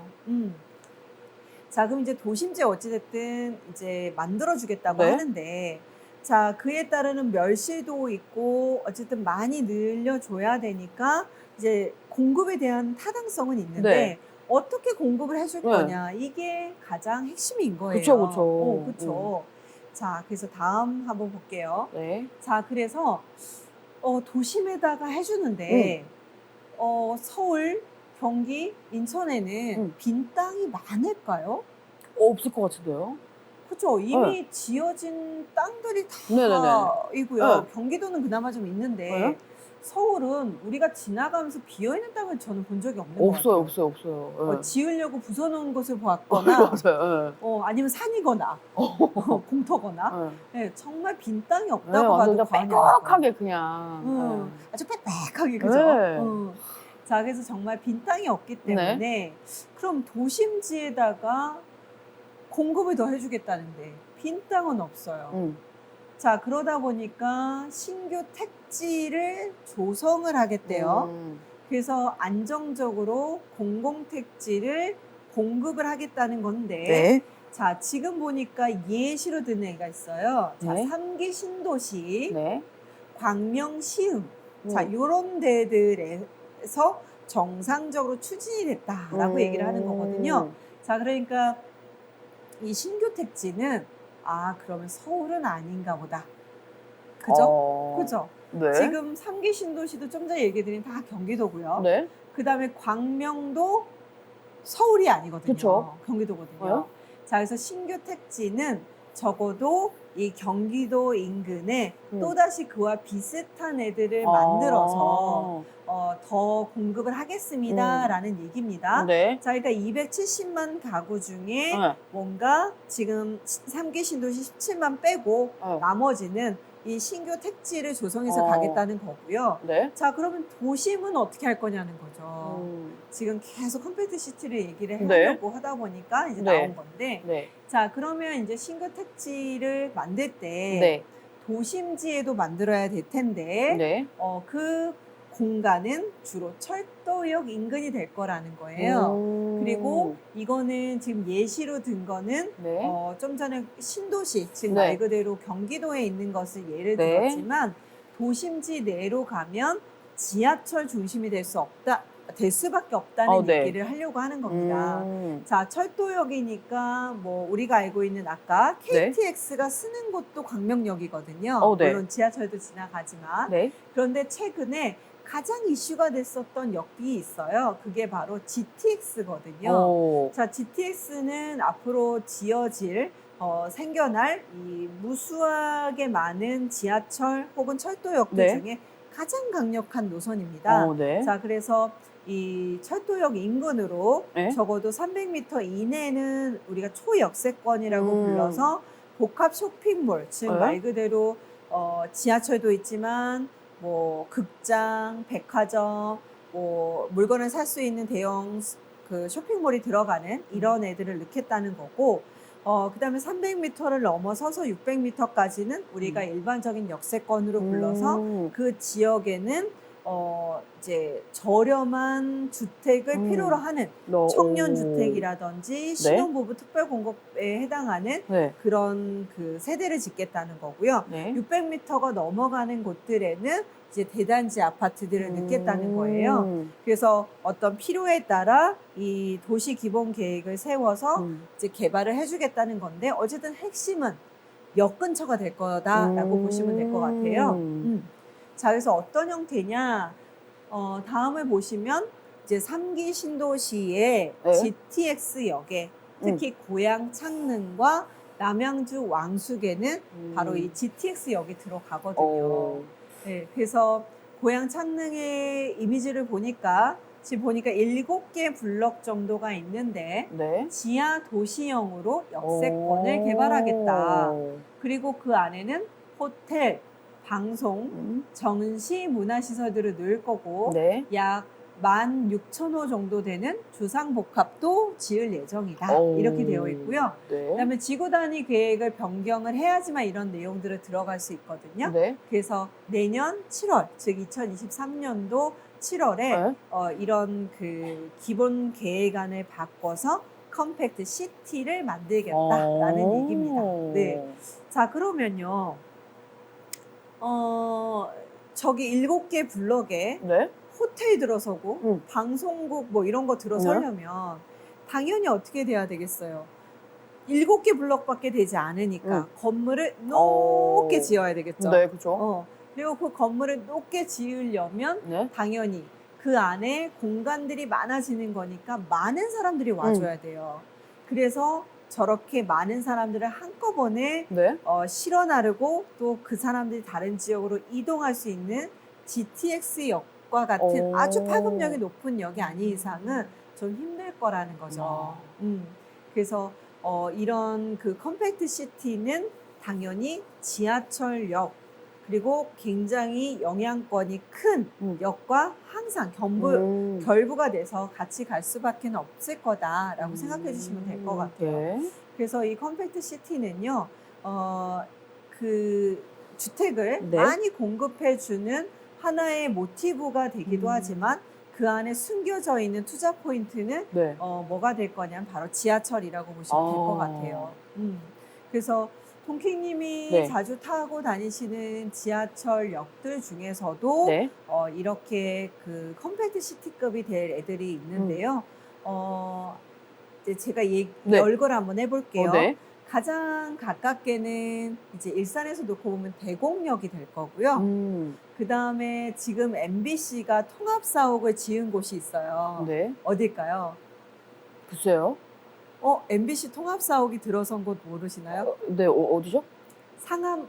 아, 상암. 응, 상암. 오. 자, 상암에는 2개의 역이 이렇게 딱 껴있어요. 수색역과 네. 디지털 미디어 시티역을 네. 끼고 있거든요. 네. 그 2개의 역 사이에 네. 철도 부지가 있는데 네. 바로 거기에 지금처럼 뭐 호텔, 전시 이런 애들을 넣는 개발 계획안이 세워져 있어요. 그래서 이렇게 뭔가 역을 중심으로 개발을 하는 걸 복합 역세권 개발이라고 부르는데요. 네. 당연히 이 지하철역을 끼고 있는 곳들이니까 대규모 쇼핑몰이 들어오는데 그 대규모 쇼핑몰들은 아무래도 롯데거나 신세계 계열이거나 그쵸. 그럴 수밖에 없지 않겠어요. 뭐 네. 현대거나. 자, 그래서 이런 그 큰 어떤 쇼핑몰을 갖고 있는 사업자들이 돈을 대서 민자 사업을 하게 되고 그 역사를 대신 지어주는 네. 대신에 본인들의 쇼핑몰이나 이런 것들을 넣어서 수익을 내는 구조로 가게 돼요. 그래서 우리가 이런 애들이 어떤 형태하고 가장 가깝나라고 상상을 사시려면 네. 왕십리역, 왕십리? 또 서울역, 네. 또 영등포역, 그것들 지금 거의 다 생각을 한번 해보세요. 네. 그렇게 뭔가 큰 백화점들이 끼고 있고 쇼핑몰이 들어가 있잖아요. 맞아요. 네. 그런 역하고 똑같이 개발이 된다라고 보시면 돼요. 근데 지금 수색역을 가보면 수색역은 진짜 아무것도 없어요. 왜? 역을 내려서 굴다리를 지나서 가야지만 MBC를 들어갈 수 있거든요. 근데 그런 곳에 내가 알고 있는 왕십리나 네. 서울역이나 네. 영등포역처럼 개발이 되는 거다라고 생각을 하시면 되고 이게 그냥 복합 역세권 개발인데 이걸 한층 더 나아가서 정말 그 도시급에 준하는 높은 건물들이 들어서서 와 여기는 그냥 또 하나의 다른 도시네 라고 하는 느낌이 드시도록 바꾸는 게 바로 컴팩트 시티라고 보시면 될 것 같고요. 네. 다만 이 컴팩트 시티가 들어서면 주변 상권이 좀 죽을 수 있는 것도 좀 있겠죠. 네. 왜냐하면 그곳에 굉장히 많은 사람들을 흡수해낼 거니까요. 그래서 장단점이 좀 있기는 한 것 같은데 저 컴팩트 시티로 지정이 된 곳들은 네. 당연히 어떻게 될까요? 사람들이 많으니까 나중에는 구심점이 될 수밖에 없고 네. 그곳에 사람이 정말 많이 산다는 얘기고 일자리가 늘어날 수밖에 없으니까요. 그곳은 가격이 높게 형성이 되겠죠. 네. 그래서 제가 오늘 굳이 이 컴팩트 시티를 얘기하는 이유는 뭐냐면 네. 컴팩트 시티화가 될 수밖에 없는 곳에 집중하시라는 얘기예요. 네. 우리가 지금은 좀 고만고만한 역들이 많아요. 그런데 앞으로 이렇게 메가시티급의 정말 야 이거를 하나의 도시라고 불러야 되지 않을까 싶을 정도로 이 지하철역 하나가 엄청나게 커버리는 오. 사태가 앞으로 10년 안에 다 이루어진다라는 거죠. 근데 저렇게 계획이 세워지면 보통 얼마쯤 돼야 딱 완성이 되는 거예요? 시간이 네. 자 저렇게 이제 지구 단위 계획이 내년에 그럼 네. 세워지면 그쵸? 일단 1년 정도 걸리네요. 네. 그다음에 지구 단위 계획이 수립이 됐으니까 네. 이제 그곳에 누가 개발할 거니 네. 하고 이제 사업자로 공모를 해야 되잖아요. 그러면 아까 7개 블럭 안에 뭐 블럭 단위로 들어올 수도 있고 아니면 이걸 한꺼번에 뭐 그 개발하겠다는 네. 사람들도 있겠지만 네. 일단은 응찰을 받아야 되겠죠. 그러면 네네. 적어도 한 1년 정도 시간이 걸려야 될 거고요. 네. 그 다음에 낙찰이 되고 나면 그 사업자가 또다시 계획을 세워야 되겠죠. 그쵸. 그럼 계획하는데 한 1년. 그 다음에 실제로 그 땅을 이제 건물들을 지어야 될 거잖아요. 네. 그럼 건물은 빨라야 2년, 늦으면 3년. 네. 자, 그러니까 아무리 빨리 가도 6년이 걸리네요. 그러니까 못해도 5년 정도 걸리는 일이라고 생각을 하시면 될 것 같아요. 최소 5년 이상. 최소 5년. 네. 그런데 뭐 이렇게 좀 순차적으로 가게 되면 뭐 10년 이내가 되지 않을까 싶어요. 그래서 가장 좀 비슷하게 좀 추정이 될 수 있는 곳이 어디냐면 바로 삼성역이에요. 삼성역. 삼성역은 지금도 무역센터가 있잖아요. 그쵸. 그 무역센터 자체가 되게 높은데 그 바로 앞에 이제 현대 본사라고 이끌어지는 네. 이제 HDC라고 하는 그 현대 사옥이 하나 이제 들어설 건데요. 걔도 상당히 높을 거예요. 그러면 이 두 개가 벌써 이미 큰 건물인데 네. 그 지하로 네. 지금도 코엑스몰이라고 해서 네. 왜 그 저기 신세계에 네. 스타필드가 들어갔잖아요. 네네네네. 옛날에는 코엑스몰이었는데 코엑스몰이 장사를 잘 못해서 신세계가 그 스타필드로 들어갔고 그래서 별마당이라고 하는 곳이 만들어졌거든요. 네. 근데 그 곳이 거의 이제는 그 개발이 되면 어디까지 GTS까지 들어가서 개발이 되면 이 지하 쇼핑몰 면적이 우리 그 잠실 주 경기장 있죠. 거기에 33배 면적이 될 거래요. 그 정도로 이 지하 쇼핑몰의 공간이 혹은 지하 공간이 엄청나게 커질 거라는 거예요. 그래서 우리가 아까 창릉 역세권 개발을 봤을 때 지하의 도시형 역세권 개발이라고 했잖아요. 그러니까 당연히 위로도 건물이 많이 올라가겠지만 그렇게 많은 사람들을 한꺼번에 실어 나를 수 있는 뭔가 교통체계가 되려면 삼성역도 GTX 들어가고 기존에 그 2호선이 지나잖아요. 그래서 2호선 지나가고 그 다음에 9호선인가요? 그 언주역이 있는데 언주역이 맞나? 잠깐만 그게 무슨 그 앞에 절이 뭐죠? 절이 있는데 맞아요. 있어요. 갑자기 생각이 안 나요. 있어요. 그 역인데 아무튼 거기까지가 거의 통합이 될 거라서 그러면 9호선, 2호선, GTX역 그 다음에 거기에 버스까지 넣어서 그 밑에다가 버스가 지나갈 수 있도록 하겠다는 거예요. 아니 근데 이렇게 지하를 자꾸 파도 돼요 이거 진짜? 아니 저는 뭐 GTX고 오고 너무 막 지하를 다 막 파니까 이거 괜찮나요 이거? 안전하게 하겠죠? 그럼요. 이제는 기술이 많이 발달이 됐잖아요. 왜 그 이스라엘에 가면 지하 아주 밑에에 그 수중 호텔이 있어요. 저도 한 번은 가보고 싶은데 지금은 물속 안에다가 호텔을 지어도 될 정도로 건축 기술이 발달을 했고 그 다음에 수면 밑으로 내려가서 도로에서 갔다가 오는 뭐 이런 해저 케이블 해저 터널 뭐 이런 것들이 충분히 또 개발이 되고 있기 때문에 가능하지 않겠어요? 그리고 우리나라가 생각외로 야 저거 불가능해 라고 하는 건축들을 뭐 굉장히 많이 해내고 있잖아요. 그러다 보니까 지금 우리나라 입장에서도 이 GTX는 처음으로 해보는 대심도 공사이거든요. 대심도라 하면 위 땅으로부터 밑에까지 50m 밑이라고 그랬나? 그러니까 굉장히 밑에 들어가는 거라서 당연히 토지 지반에 대한 이 모든 그 기술이 집약되어 있는 걸 거예요. 그러면 그 GTX가 된다는 얘기는 그렇게 대심도를 해낼 수 있다는 얘기는 이젠 지하에다가 웬만한 애들 지어도 되지 않겠습니까? 그리고 기술을 지금, 믿어야겠네요.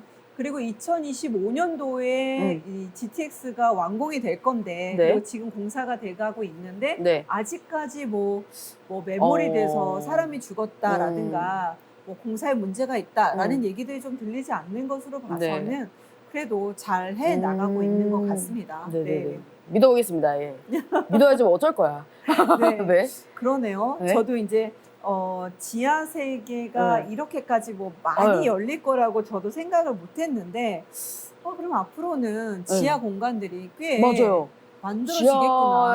지하도 어떻게든 또 이렇게 확보를 하려고 또 그게 그러네요. 커지겠네요. 네. 왜 우리 그 애니메이션 같은 거나 네. 그 미래 사회를 네. 나타내는 거 보면 왜 잘 사는 사람들은 그 지상에 살고 못 사는 사람들은 이렇게 딱 그 통계. 통제해가지고 지하 네. 세계에서만 네. 살잖아요. 네. 그래서 그때는 왜 굳이 저렇게 지하에 살까 그 생각을 했는데 지금처럼 이렇게 지하 공간을 본의 아니게 개발을 하다 보면 네. 네. 이제는 그 지상에 사는 사람들과 지하에 사는 사람들의 레벨이 언젠가는 갈릴 수도 있는 진짜. 상황이 올 수도 있겠다라는 생각이 듭니다.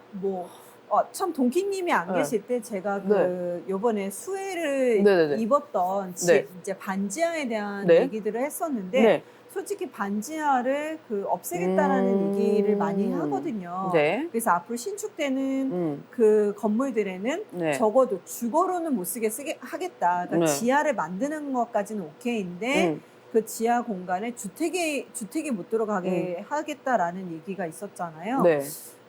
그런데 그거에 대한 비판들이 좀 있었거든요. 맞아요. 그럼 어디로 가서 사냐, 그 많은 사람들이.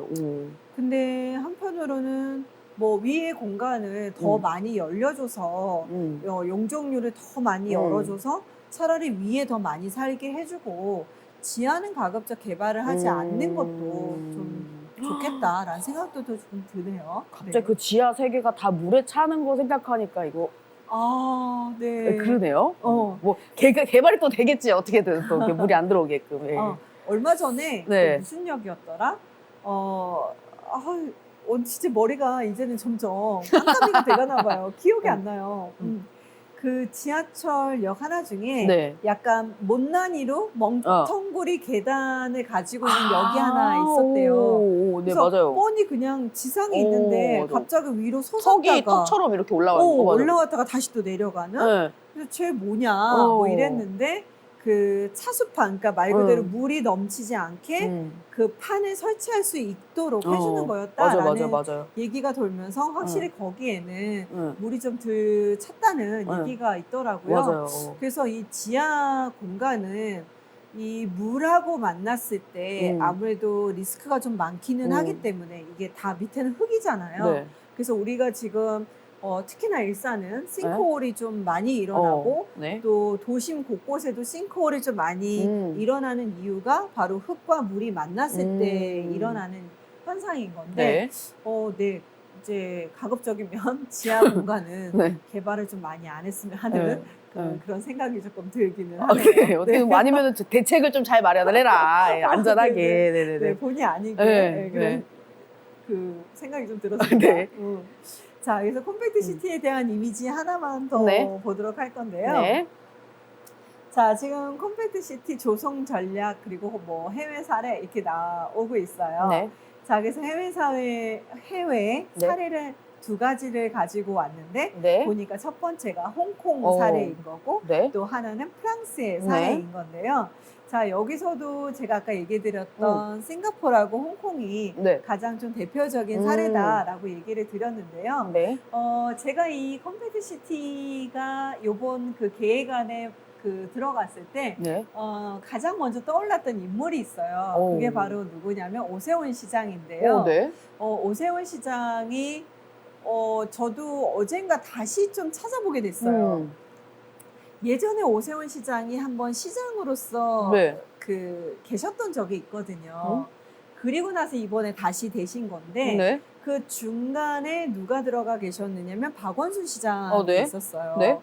근데 박원순 시장이 저도 찾아보고 놀랬던 게 저는 한 2번 정도 시장을 역임했다고 생각을 했는데 3번 역임하셨더라고요.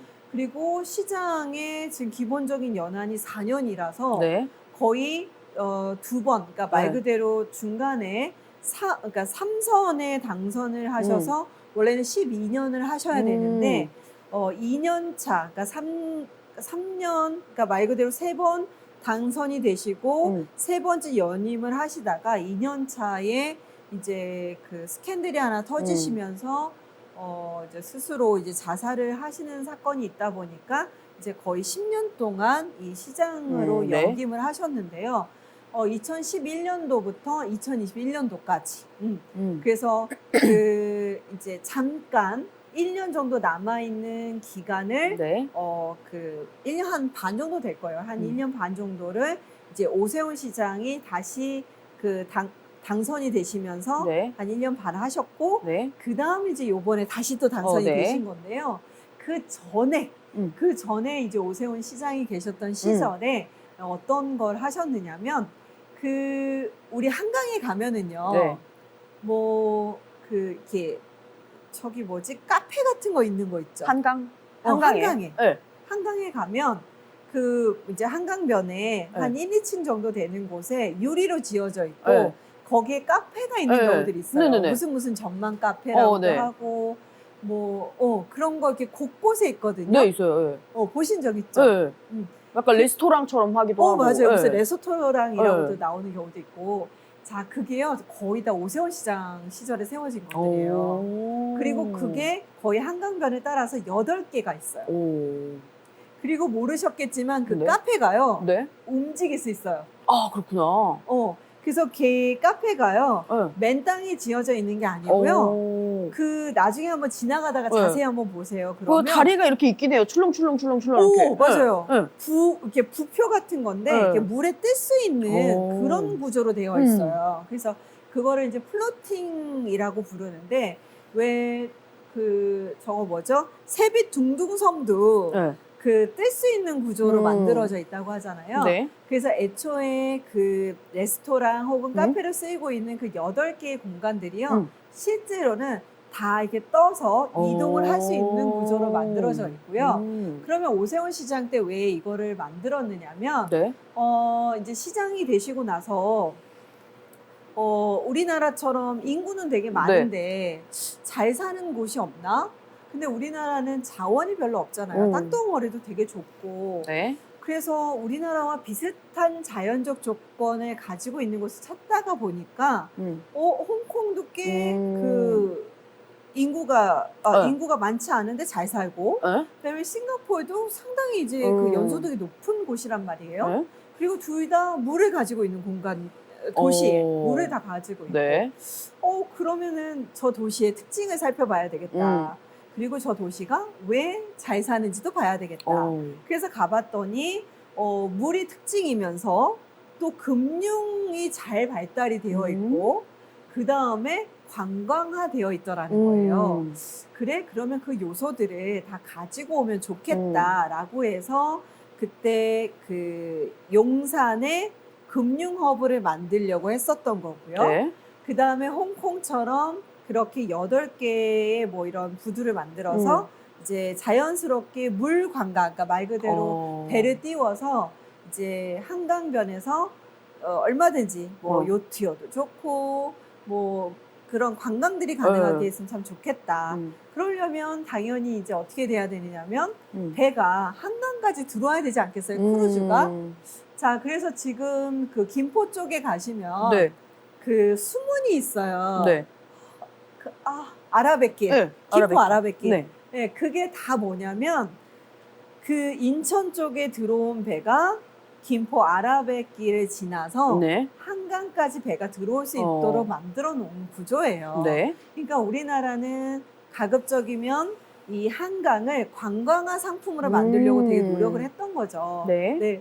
그래서 그 모든 것들을 이제 만든 게 오세훈 시장인데 이 한강에 대한 거는 벤치마킹한 게 홍콩과 싱가포르인 거고 또 그러면서 같이 그 저기 벤치마킹 한 게 바로 뭐냐면 바로 컴팩트 시티예요. 이 컴팩트 시티를 개념을 가장 먼저 썼던 도시가 바로 싱가포르거든요. 네. 싱가포르 도시의 애초에 설계 컨셉이 컴팩트 시티예요. 그래서 넓지 않은 땅에 내가 어떻게 도시를 기본 계획을 세워야 하며 또 도시가 깨끗하게 운영이 되기 위해서는 어떤 법을 만들어야 하고 또 그다음에 깨끗하게 보이기 위해서는 이 정원 그 이제 녹화라고 하는데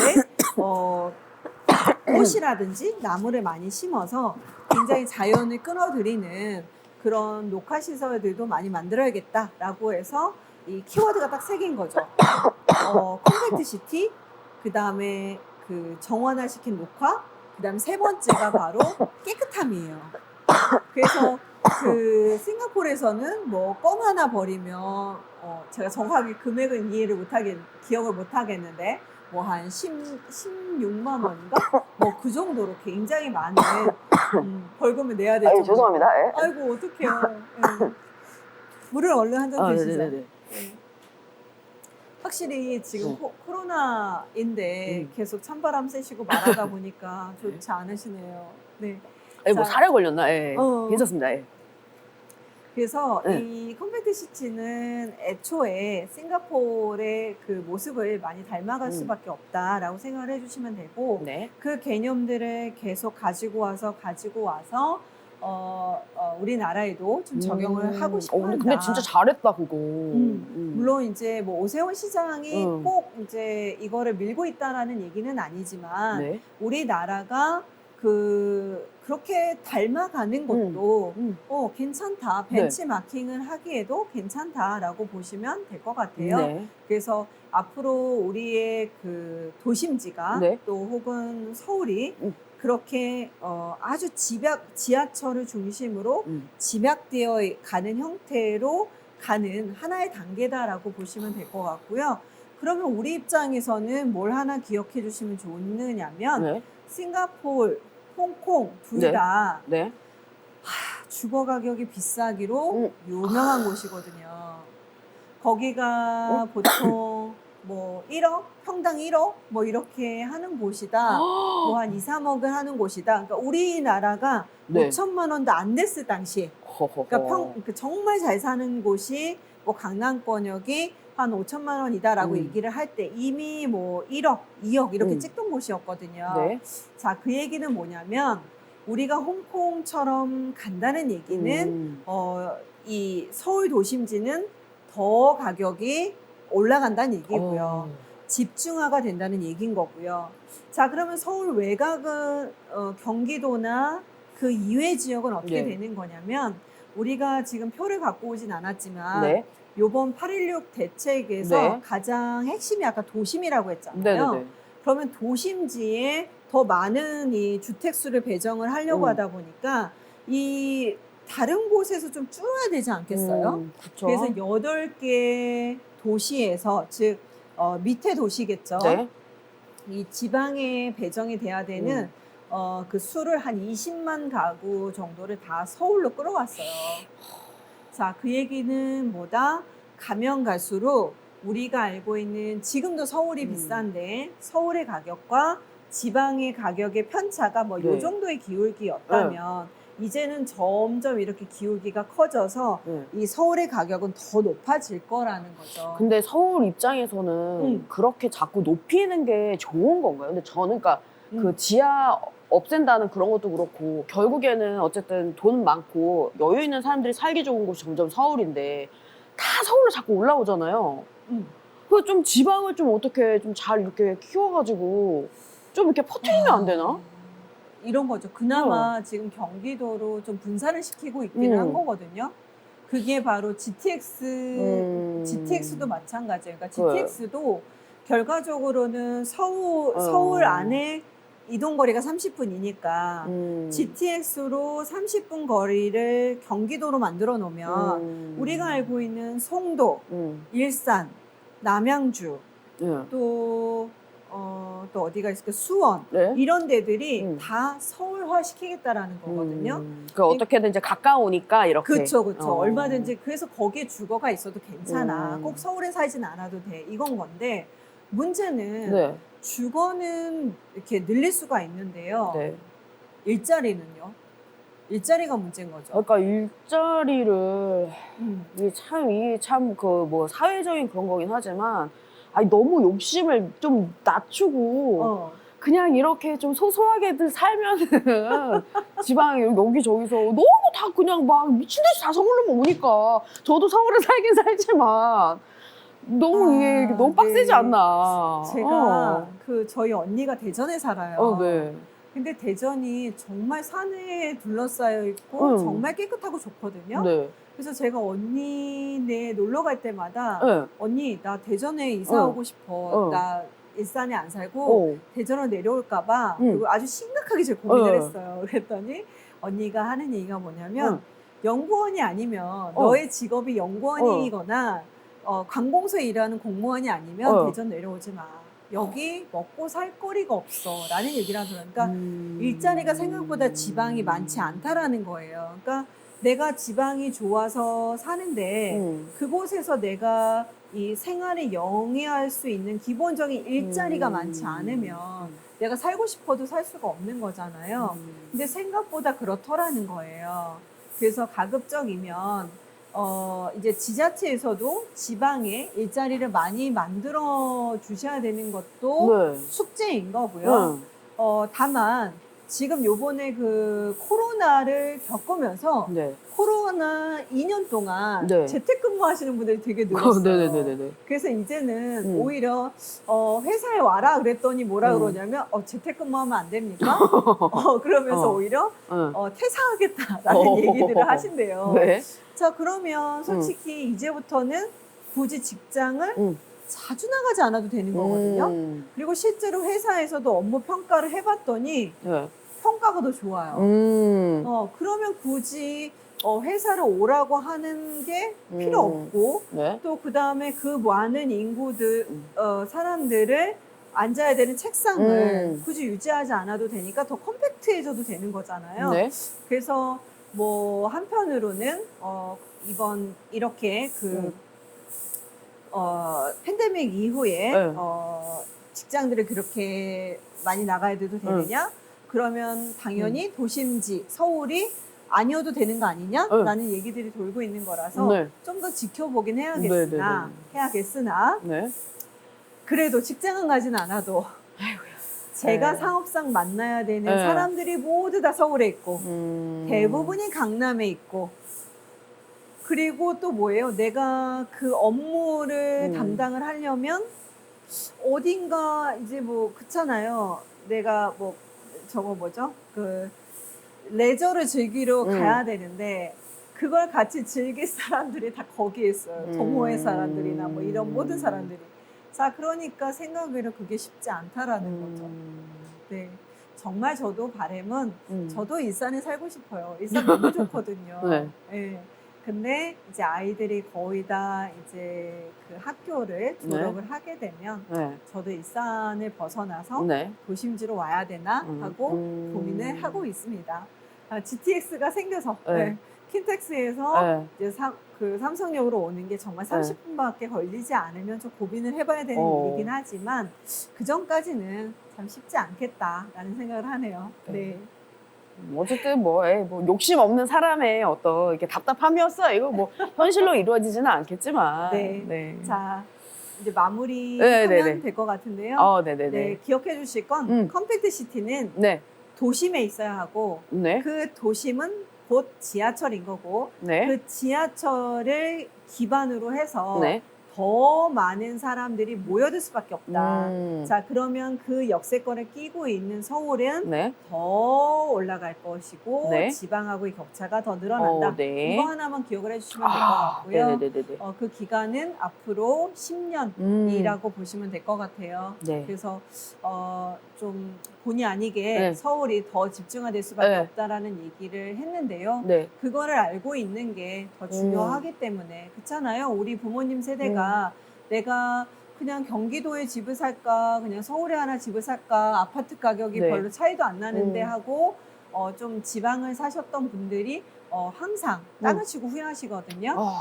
지금도 마찬가지입니다. 이제는 그래 서울 집값 너무 많이 올라서 안 하는 게 맞는 것 같아가 아니고요. 점점 더 격차가 벌어질 수 네. 있으니 그럴수록 더 네, 에휴. 더 오셔야 된다라는 거 또 기억해 주시면 네. 좋을 것 같습니다. 네, 자 오늘은 네.